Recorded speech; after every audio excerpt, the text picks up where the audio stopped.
Next up is the metal tip. This one is a bit bigger. So here I created a node group just for the base values. I didn't even use the roughness. Anyways, I just used the color. Next I added some really tiny divots, so small you can't even really see them. They are just, very small. It's a very subtle detail. I just gave them a slightly darker color, added them to the roughness channel, and in this material, because I wanted to use a component which had a normal map, I decided to do this entire material with bump nodes instead of creating a height channel. So generally speaking, I prefer building a black and white height map because I find it somewhat easier to manage. But in some cases, especially when I have to use normal maps, either because I baked something or because I'm just using a texture where I need the normal map, I will use bump nodes instead of building a grayscale height map. So both have advantages and disadvantages in my opinion. I'm not gonna go into when to use one or the other because I'm not even sure myself what problems might arise in different workflows. But in this case I used bump nodes and it worked out. So generally speaking, the way you work with bump nodes is if you have a grayscale component and you want to add it to your normal map, you plug it into a bump map, into the height input, and then the normal output goes into the normal input of another bump map, and this doesn't change anything. So this bump node can be used to combine normal information with grayscale height information. And since the bump node outputs normal information, you can just plug it into another bump node. And that's what you do instead of using mix nodes. And you can also use masks with these. Since the bump node outputs normal information, which is essentially just RGB information, you can use a mix RGB node to combine two different normal outputs from bump nodes and then use a mask as a factor for these. Sometimes this might not work as well. I'm not really sure where the limitations are because I haven't been doing this for a very long time. This is pretty much, I think, the only project where I've used this so far. So I don't know when this workflow is appropriate and when it isn't. But it worked out in this case. So instead of using blend modes, you just plug the component into the height input and play around with the strength and distance values. And you can also invert the component in the bump node, which is handy. So next I add this base noise, which is just radial noise, similar to what I did before in the plastic material. I just overlay it with color to give it some variation, mix it with the roughness, and plug it into a bump node. One thing that's good to be aware of in the bump node is the distance value, which I didn't understand for a long time, but it's actually very useful. I don't understand the exact math behind it, but it seems to me that when you change the distance value, it sort of changes the interpolation between low and high values. That's the best way I can describe it. I'm not exactly sure how it works myself, but just as an example, here I have a spherical gradient, and if I decrease the strength of this, you can see it's sort of like the opacity changes, but if you look at the way the surface appears to curve, so if you look at the tip of this, you can see it kind of stays the same in terms of sharpness. But if I change the distance value, you can see it becomes more soft. Yeah, that's the best I can explain it. I'm not exactly sure how it works myself on the technical level, but it can basically be used to change, for example, how deep a scratch appears to be, and not just how strong. That's the best way I can describe it. So yeah, for the base noise, I used a very low distance value. The distance value can also be used sort of as a multiplier for the strength. So if the strength value on its own would be really, really low. You can change the distance value to like 0.001, and then the strength value becomes slightly higher, which might make it easier to adjust the strength. So yeah, that's kind of how you work with bump nodes. So next I add these divots here, which are sort of like directional clusters, and this is just some kind of random noise textures warped with more noise textures mixed together, multiplied, and so on. It's nothing really spectacular, and I used this in the color to darken it. I added it to the roughness, and here you can see in the bump node I inverted the result, which is also a little handy feature of the bump node, because you don't need a separate invert node. You can just do it in the node, which is nice. And then comes the primary reason for why I used bump nodes to begin with, which is this normal map, which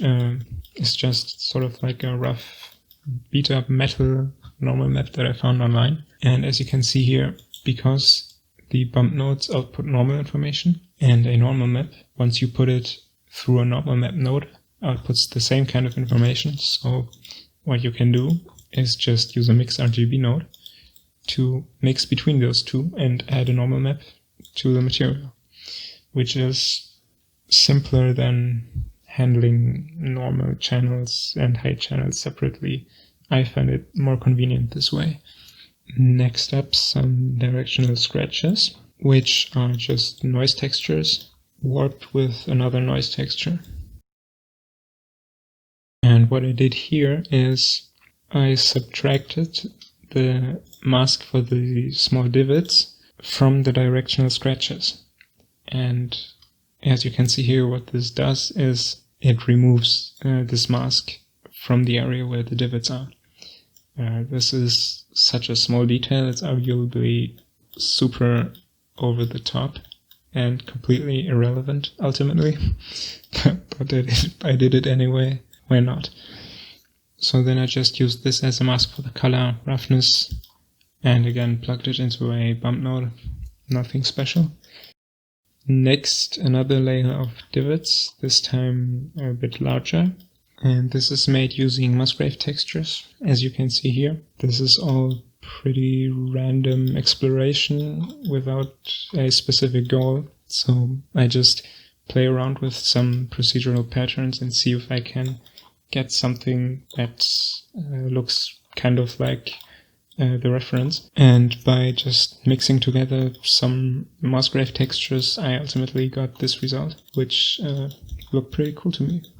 So I used it in the material. Next, for the dirt spots, this is actually pretty much the exact same thing, except I changed some parameters because the pattern just worked pretty well for both.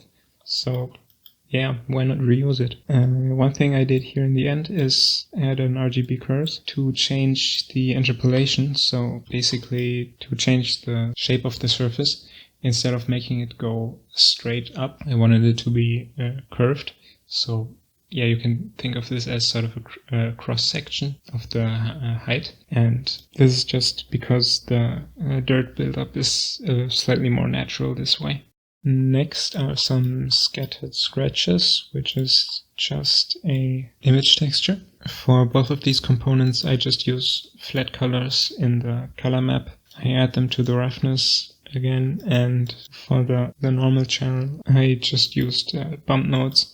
And for the dirt spots, for example, here you can see, actually I don't think I can render this in real time. My graphics card isn't powerful enough, but if I could, you would be able to see the effect of the distance value, where the shape would just be exaggerated if the distance value was too high. So here you can see I set it to a very low value. Next, I added some organic scratches.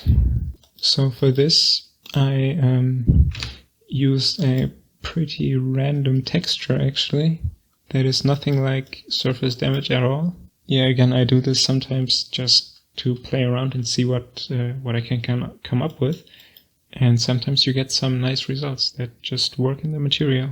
So what I did here is I just increased the contrast, added some color variation using a Musgrave texture, or actually 2 Musgrave textures, and then I just cranked up the contrast, and that creates this kind of pattern. Then I saw some larger color variation in the surface of this metal tip in the references, so I added this, which is a mix of a stretched noise texture and a Musgrave texture. And this just adds a slight bit of color and roughness variation in the material. It's very subtle, actually. I don't know whether it's even really noticeable in the final renders. Next, I added some tiny dirt spots, which initially I wanted to make them small divots in the surface, but I decided to use it as a dirt mask instead. So this is just a very small kind of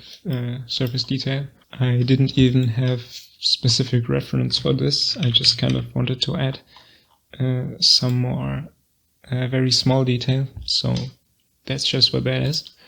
And here you can see that it's just a Voronoi texture with a very high contrast. Next, I added some directional scratches to the front, and these are inspired by reference. I thought that looked pretty nice. I made them a bit more pronounced in my material on purpose. Whether they are realistic or not, I'm not sure, but they look nice, I think. Next, I wanted to add some more large-scale detail, so I added these large scratches, which I painted on the model, and I think this is actually the only thing I painted during this entire project. So for this I used UDIMs.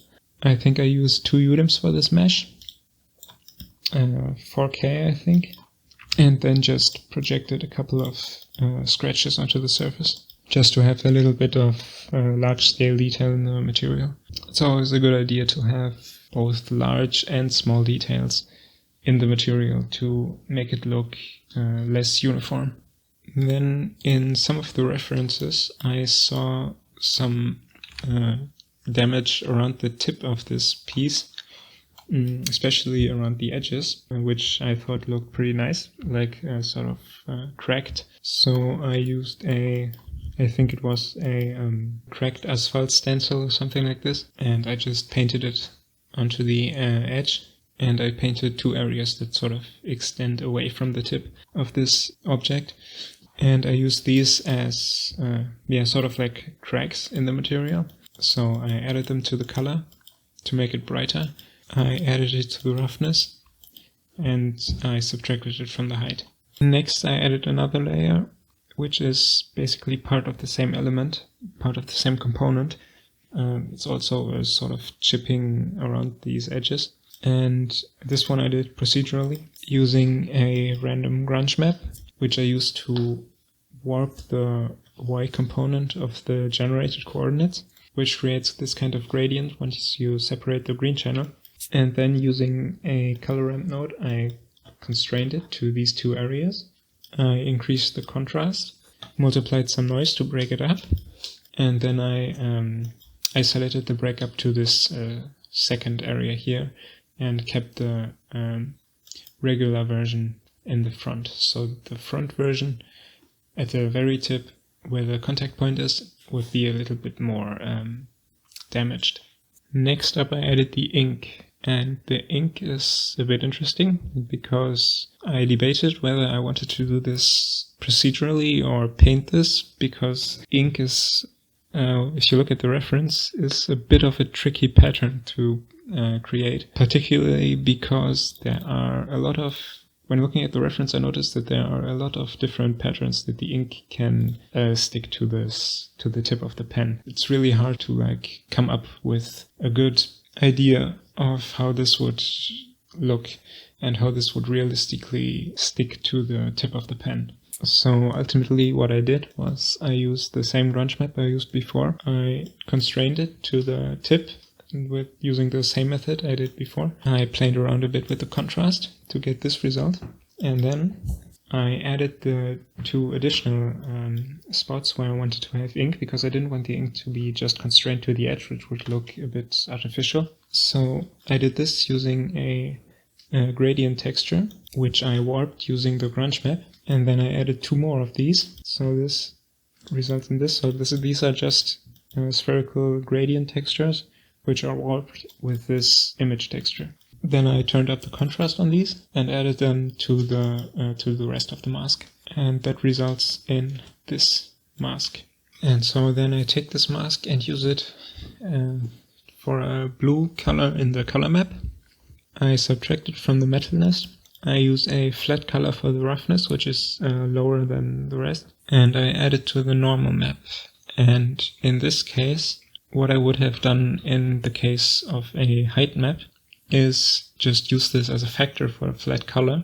But because you can't do this with bump nodes, at least not the same way you would do with a mix RGB node, is I plug this into a bump node, adjusted the values to something that looks about right, and then used a mix RGB to combine the overall normal map I have so far with this normal map. And then I used the mask again as a factor. And I lowered the white point of the mask with a color ramp node to reduce the opacity slightly. Next, I added this random damage node group, which is exactly what the name suggests, random damage. I have no reference for this or reason for it to be there. It's just something I added to add a little bit of detail, a little bit of variation in the surface, and I made it relatively subtle so it wouldn't be overpowering. And so what I did here is I just took this texture, I used color ramp, multiplied 2 versions of it, and then added these scratches, multiplied with a noise texture and added them to the map. It's, yeah, pretty random, nothing special about this. Just mixing together a couple of textures and see what the result is. And finally, in the reference that I shot, you can see that on the metal, where the metal meets the plastic, you can see that there's some discoloration and what looks like some kind of dirt accumulated in this recessed area.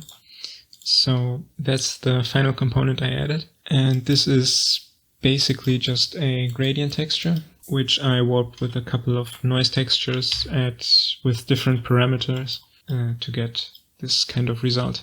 And then I subtracted this from the color map, changed the saturation and value, subtracted it from the metalness map, added it to the roughness map, and added it to the normal channel the same way I did with the ink using a mix RGB node to mix 2 different bump node outputs. And that's pretty much all there is to this material.